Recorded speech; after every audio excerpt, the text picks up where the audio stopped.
Women today have rights that are equal to men, and girls today expect that they will have the same opportunities as boys when they grow up. They can do the same things, such as vote, have almost any job they desire, and own land. However, that wasn't true during much of the 20th century. Until World War II, women stayed in the background. They got married and took care of their children. But when many of the men left to fight in World War II, the women had to do the jobs that the men had done previous to the war. That started the first feminist movement. About 20 years later, when activists started standing up for women's rights during peacetime, the second feminist movement started. One person that contributed to this turning point in history was Betty Friedan.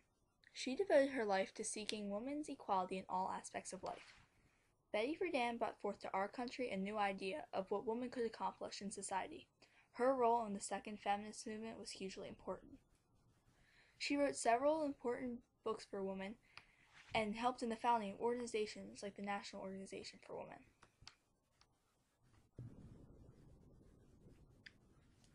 Friedan was born on February 4th, 1921 in Peoria, Illinois. Her father was a jewelry store owner and her mother was a housewife. Pre-marriage, her mother wrote for the local paper, but had to stop because married women weren't supposed to work outside of the home at that time. Friedan wrote for her high school's paper, college paper, and published a literary magazine with some of her friends. She attended Smith College and graduated in 1942. In college, the women didn't worry about getting jobs. They planned on being wives and mothers. But when they graduated during World War II, there were very few men to marry. After college, Friedan went to graduate school at Berkeley and was offered a scholarship to get a PhD, but didn't accept it because graduate school didn't fulfill her. In an interview with PBS, she said, "I didn't want to be in a situation where I was broader than the boys." By that she meant she didn't want more knowledge than men because she would have been frowned upon. Then she moved to New York City to live with college friends and work as a journalist. About 5 years later, she got married in 1947 to Carl Friedan. When she had her first child, she was given 2 years of maternity leave from her job at the Trade Union Service, an editing company. 3.5 years later, when she was pregnant again, she was fired because she was going to take another 2 years off. Betty Friedan wrote about what it was like to be a housewife and how women could do more than be mothers. In total, Friedan had 3 books published. The books were titled The Feminine Mystique, The Second Stage, and The Fountain of Age. These books empowered women to stand up for their rights by protesting like they did on August 26, 1970, on New York City's Fifth Avenue. On behalf of the unprecedented coalition of women that today has called this strike to confront the unfinished business of our equality, women young and old, women black and white, women students, women grandmothers who fought for the original right to vote, women Republicans, Democrats, Socialists, young radical women, establishment women, rich women who know that all women are poor, housewives, professional women, women who are famous, but no woman makes it alone, and thus all women are equal and free. The really big crowd didn't turn out until after the working day had ended. A march down Fifth Avenue and a mid-evening... Friedan got the idea to write The Feminine Mystique at her 15-year college reunion when she surveyed her former classmates about whether or not they were happy as housewives. Most of them were not, so in the years following, she wrote about her findings. The Feminine Mystique was very revolutionary. The first printing of it sold 1.4 million copies. Betty Friedan showed that not all women were happy as housewives, including herself. In the book, she explained, each suburban wife struggles with it alone. As she made the beds, shopped for groceries, matched slipcover material, ate peanut butter sandwiches with her children, chauffeured Cub Scouts and brownies, lay beside her husband at night, she was afraid to ask even of herself the silent question, is this all? By this she means that women did the same thing every day but weren't satisfied. For women living then, life was often boring because they did the same things every day.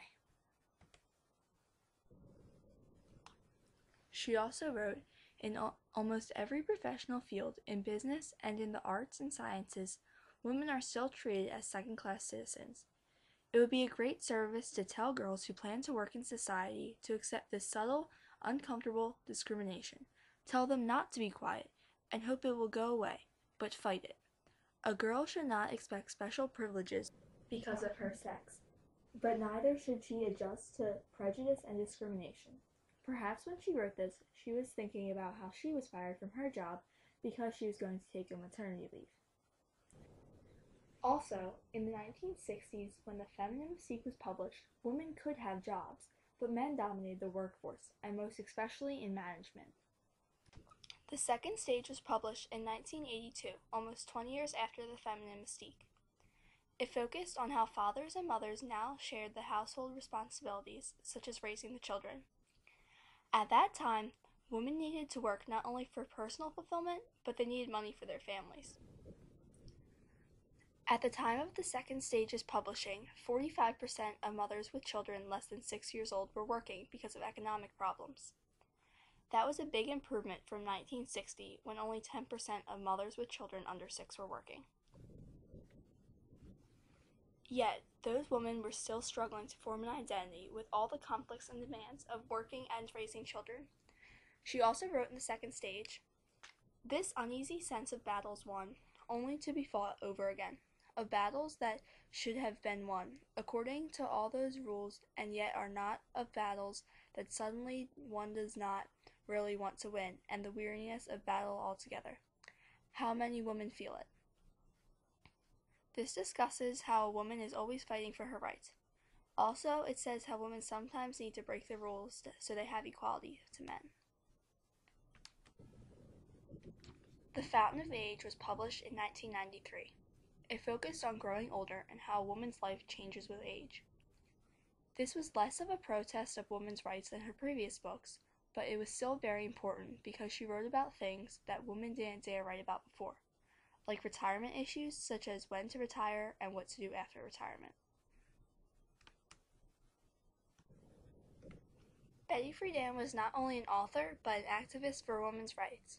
She started 3 major organizations that still continue today. In the years following the Feminine Mystique's publishing, Friedan, along with other activists, started the National Organization for Women, the National Women's Political Caucus, and the National Association for the Repeal of Abortion Laws. Betty Friedan was the first president of the National Organization for Women. She worked with other feminists like Gloria Steinem and Bella Abzug to create the National Women's Political Caucus in 1971. All of these organizations still continue to help women today. Betty Friedan helped make a lot of changes in our country for women. Her work was truly a turning point in our history. However, the struggle goes on. Right now, there are 20 female senators in the United States, which is a record high for our country. However, there have been 44 male presidents, but no female presidents yet. Women are still in the shadows of our federal government. There were only 18 female CEOs of the Fortune 500 companies in 2012. Those women have defied many odds to get to their high-ranking position. Still, that is a very low number. 96.4 of the Fortune 500 CEOs are male. That needs to change in order for full equality. Betty Friedan's work was a turning point that permanently changed history. Because of the feminine mystique, the second stage, and the Fountain of Age, women stood up for their rights. Also, because of the National Organization for a Woman, the National Women's Political Caucus, and the National Association for the Repeal of Abortion Laws, women's rights are constantly being improved. On February 4th, 2006, Betty Friedan passed away, but her legend lives on. Betty Friedan brought forth to our country a new idea of what women could accomplish. Her role in the second feminist movement was hugely important.